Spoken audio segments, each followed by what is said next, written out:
Cette fois-ci, Julie souhaite partager 275 cartes en 4 personnes.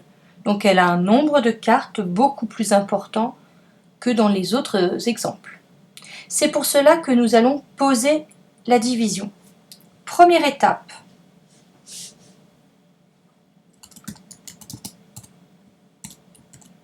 Je pose la division. C'est-à-dire que je fais bien attention, en utilisant les carreaux de mon cahier de préférence, à bien écrire les nombres. C'est très important parce que ça va nous permettre de ne pas nous tromper dans les calculs qui vont venir. Donc, 275 correspond au nombre de cartes que Julie veut partager. C'est ce qu'on appelle le dividende. 4, c'est le nombre de personnes avec lesquelles Julie veut jouer. Donc c'est notre diviseur. Deuxième étape.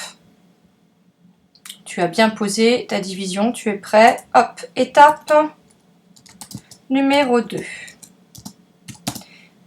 Je cherche le nombre de chiffres au quotient. Donc, je veux déterminer combien je vais avoir de chiffres ici, c'est-à-dire le nombre de chiffres qui va permettre après de me permettre de comprendre combien de cartes chaque personne va recevoir. C'est ce qu'on appelle le quotient.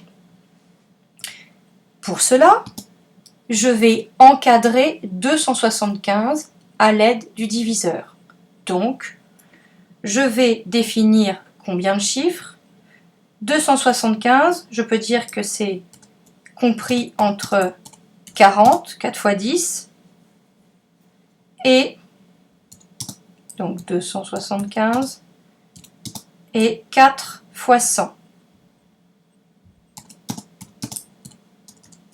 Donc, je définis que j'aurai 2 chiffres dans mon quotient. 275 aurait été compris entre 40 et 4000, j'aurais eu 3 chiffres, et ainsi de suite. Étape numéro 3.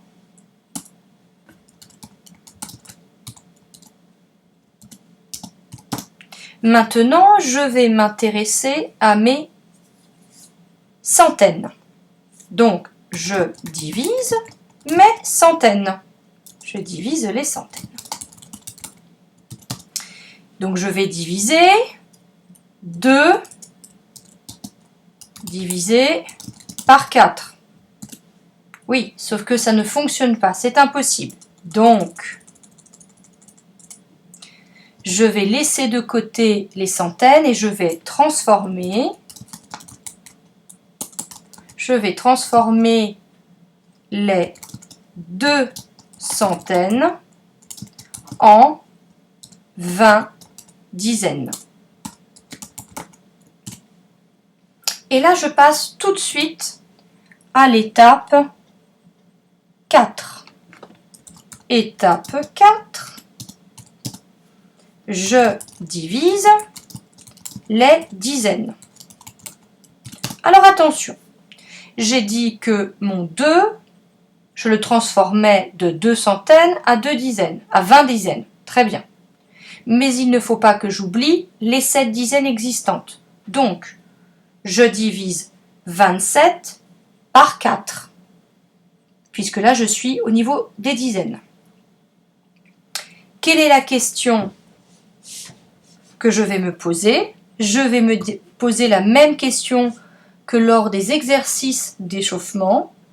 Je cherche combien il y a de fois 4 dans 27.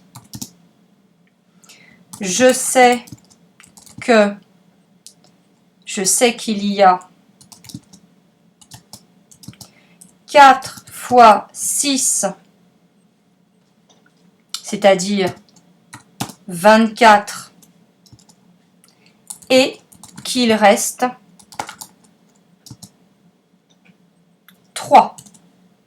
Cela signifie, regarde bien, je sais qu'il y a 4 fois 6 dans 27. Donc 4 fois 6, j'écris 6 en dessous du 4, et 4 fois 6 font 24. Donc j'écris 24 en dessous du 27. Il ne me reste plus qu'à faire une soustraction. Voilà, donc la soustraction de 27 moins 24. Et j'obtiens 3. Le 3 que j'ai déjà trouvé tout à l'heure en me posant la question, combien y a-t-il 2 fois 4 dans 27? Il y a 4 fois 6, 24, et il reste 3. Tu vois? Très bien. Continuons. Étape 5. Cette fois-ci, je divise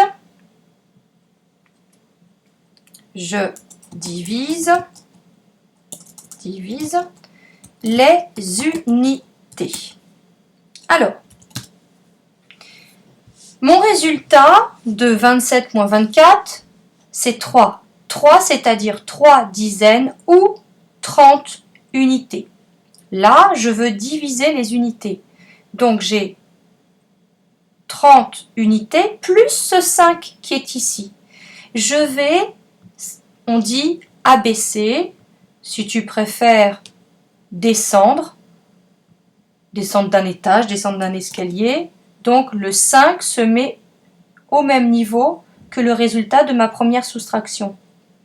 Et donc là, je peux chercher à diviser 35 par 4. Donc, je me repose la question, combien il y a 2 fois 4 dans 35? Alors, je sais qu'il y a, je sais que 4 fois 8 égale 32 et qu'il reste 3. Cela signifie que j'écris 8 ici. Donc 4 fois 8 font 32. J'écris mon 32 sous mon 35. À nouveau, je fais ma soustraction. Et j'obtiens 35 moins 32, 3. Tu vois qu'à chaque fois, ceci qui correspond au reste est bien en accord avec ce que j'ai dit. Combien il y a 2 fois 4 dans 35? Il y a 4 fois 8, 32, plus 3. Donc, tu as terminé ta division. 3 est donc le reste de ta division. Je reprends les couleurs déjà utilisées. J'écris ici le reste. Et tu peux donc écrire ici que tu obtiens 275 est égal à 4 fois 68 plus 3. 4 fois 68 plus 3. C'est-à-dire que si Julie veut partager les 275 cartes en 4 personnes, elle pourra donner 68 cartes à chacune des personnes et il restera 3 cartes. Et tu retrouves 275.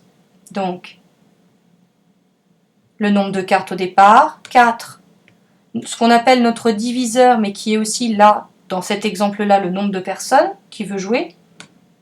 68, notre quotient, donc le nombre de cartes que chacun va avoir, et ce qu'il reste, le nombre de cartes restantes. Voilà, tu retrouveras sur la diapositive suivante la même explication mais à l'écrit, puis d'autres exercices avec toujours la correction orale. Alors bon courage.